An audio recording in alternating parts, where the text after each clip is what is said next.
It's a horse tranquilizer. Yes. I think that means he's going to put someone to sleep. Yeah, is that what we're going for? I think that's what we want. That's honestly a really cool fight name. I like it. It's interesting. Dr. Evil, though. That or is he calling out the Dragon Squad? So teams are actually facing off. There's a coin toss being handled by our officiant, John Romero. And they have opted to take the EBI overtime if this does go to overtime. Teams do have a choice to take either wrestling takedown or EBI overtime if it does go to overtime. And the opposite team will get to choose the matchup. They have opted for EBI overtime at this time, so if it does in fact go to overtime, we will start in position, either with the armbar position or by taking the back. Very fun rules. Can you tell us what's on the line tonight? What are these guys competing for? Here's a $3,000 prize and $2,000 in NFTs, so that's $5,000 total. And so the here match we go. has begun. See to the planet early, looking for the judo throw with that overhook. There he is again. Looks like he's going judo throw, inside trip, ankle pick, chaining them together.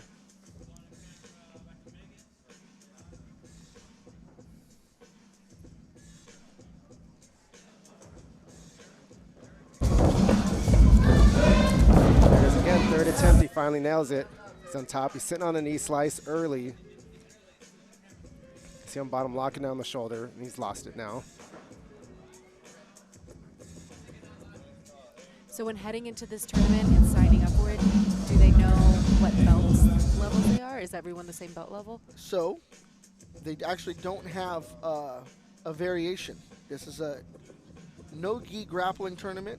So the weight limit we have for this event is 535 pounds combined with 3 people.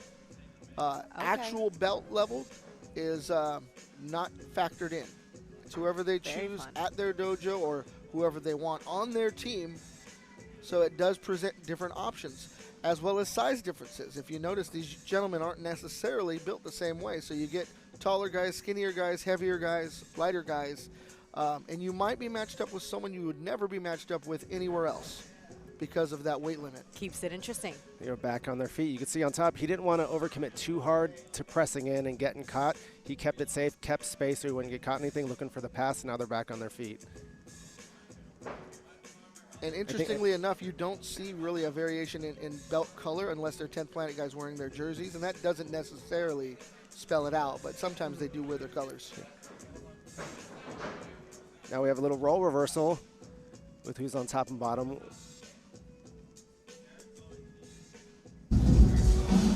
Get into the same, not overcommitting, trying to get too tight on top, trying to pass around the open guard instead of smash and pass through the guard.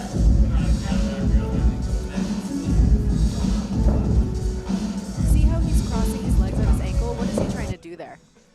Or he had it then, but now he's gone. From here, it looks like he's trying to, when he's doing that, he's trying to stop him from slicing his knee through. He's trying to keep a ankle to ankle. So if you try to slice the knee through, you can still get lifted and elevated and put low really quick. Uh-oh, he's hunting for an And now he's hunting for the leg lock. He's got a knee bar going to reverse heel hook. This might be over right now. That's bad. And it's over. Wow. It's quick. You can't leave your foot dangling. If you leave your foot, it doesn't matter how dominant you are. If you leave your foot dangling for a moment, someone could take it home. And that first match of the night, 10th Planet sets the stage for the night with the quick sub. 10th Planet HQ. And this match was sponsored by Jiu-Jitsu Junkies NFTs. First match getting it done by heel hook. Amazingly quick finish as well. He fell into that heel hook and cinched it up in no time flat. Yeah, when you're on bottom, when you're working sweeps, your legs either need to be wrapped around your opponent or they need to be tight to you in front. If they're dangling, they're in danger, and that's what happens.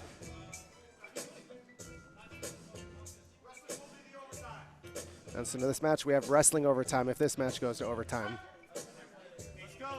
So we have the Dragon Slayer against 10th Planet HQ member. 3-man Strangler, man. Nicknames galore. I love it. Yeah, I love it. They get pumped from that stuff.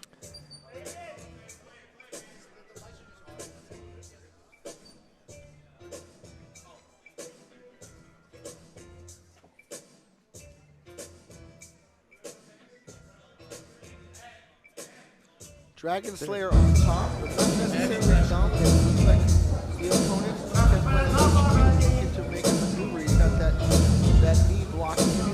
Looks like he's trying to pass all the way around to the far side. You see him isolating that arm, so if he gets that right leg free, he steps around, he has an arm bar available, a Kimura available. He's not trying to smash too tight because he doesn't have the hips controlled. He just has his foot stuck right now.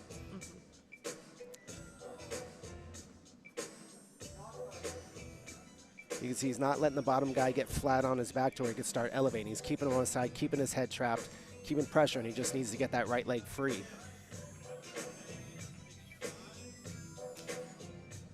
On bottom, you can see where he's at. He either wants to get this sweep or he wants to get deep in that half so he could sweep to his left. It looked like he was able to elevate. Was that almost a sweep there? Because he was almost up on his hip. Looked more like he was just off base for a bit. I don't think there was a solid sweep attempt in there. Right now, you can see he's working what looks like a no-gi Bravo choke.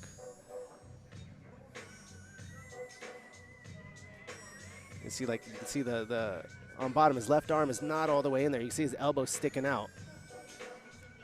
But if he has this deep, if it's under the neck, this is still a legit choke. It's kind of like a rear naked from the front. Bottom, he doesn't seem to be in too much danger, and there he pops his head out.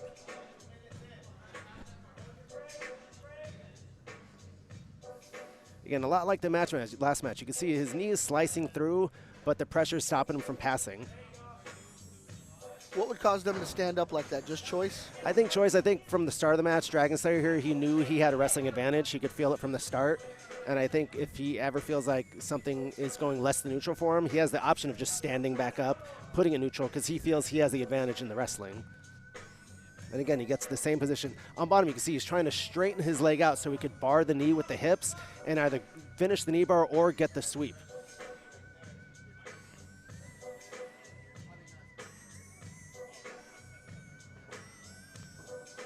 And so right now, you can see on top, he's like, all right, this isn't advantageous for me. I'm just going to stand up and go back neutral. He was quick to clear his ankle as well, so he was cognizant He's doing of the that. cross-legged thing again. Yeah. It's like into lockdown or something.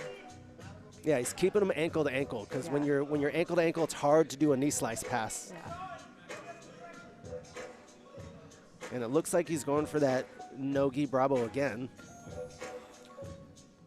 It's very fun to see 10 Planet doing a lot of the similar things in their game. You can Sure. tell their training partners probably push the same type of techniques on them. And Dragon Slayer looks like he's a pressure guy, trying to apply that pressure so he can sink something in. Yeah, he's just staying heavy, staying safe. No reason to take a risk. Especially if this does go to overtime and he chose wrestling overtime. I think he knows he's not under pressure to finish the match. His opponent is, because I'm assuming he believes he's the better wrestler if this goes to overtime.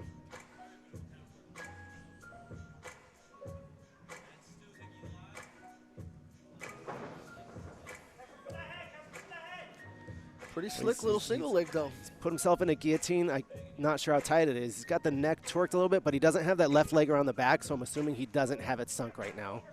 If he had that tight, I think he would have his left leg over the back and putting real pressure on that head and neck. He might try to go to left butterfly and work a sweep right now. And when you're going for that single leg takedown, it's There best it is. to keep that head hidden away so that you don't get guillotined. Yeah, like when that. you're on a head outside single, that's the danger zone. You need to really Uh-huh. pick him up and turn him when you do that, or else this is the position you end up in. Manage to get out of it. And so never really fully establishing that takedown. Like, you got him down, but as long as your head's trapped, it's never an established takedown.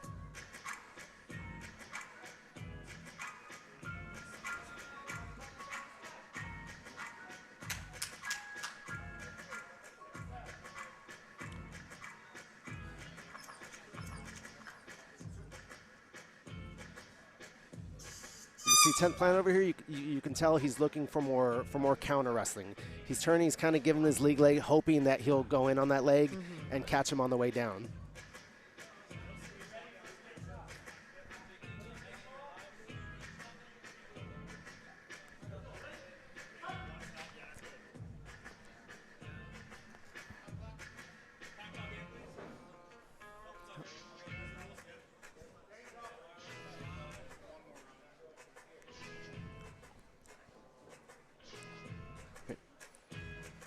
So right now we're in the overtime. You see both guys are wrestling a little bit harder because they realize whoever gets this takedown takes this match right now.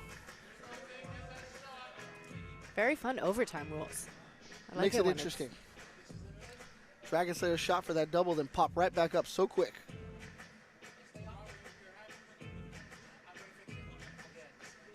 I think as a spectator, I personally prefer the wrestling overtime. I feel like when you see them going, it's still neutral. One guy might be better, but you're both getting to start neutral. You're not starting on a guy's back if you weren't able to take his back in the first place. You know, you're starting, you both have the same options. Dragon Slayer And completing that's it. that single. Like I said, he played a safe game on top. He made sure just not to get caught because you could tell he knew he was the better wrestler in this exchange, and he knew if we just make it to overtime, that's my win. And that's the strategy going into this. When you pick if you want EBI overtime or if you want wrestling overtime, that's exactly what happens. Wow, so now we're 1-1. 10th Planet with a submission, and what's this other? The three-man Stranglers. Three-man Stranglers. Winning in overtime with that takedown. Yep. That was the Dragon Slayer winning that match. So they picked wrestling for this one. If it goes to overtime. Oh, wow. This time going in fast. He hits the knee tap, steps over right to the armbar. We'll see if you. That's the danger when you step over for a big flashy armbar like that. You might, if you don't get it, you might end up giving your back. Really aggressive. There it is. This is a different a lot game of fun in entirely. this Tries one. to hit some flash on him back. He got back up and he went for a flying triangle on him. Both of these gentlemen are aggressive and showing it. They're not waiting for something to happen. They're trying to make it happen.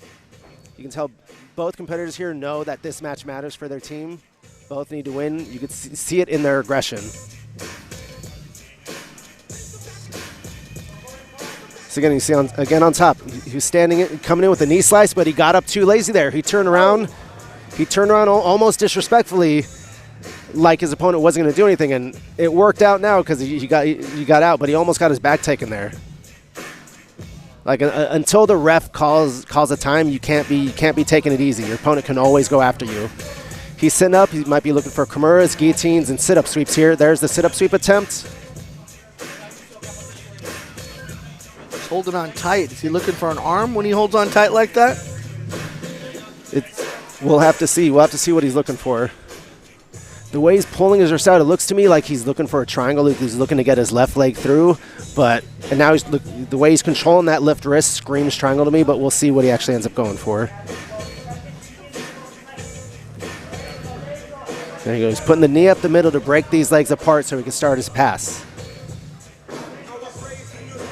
And there it is.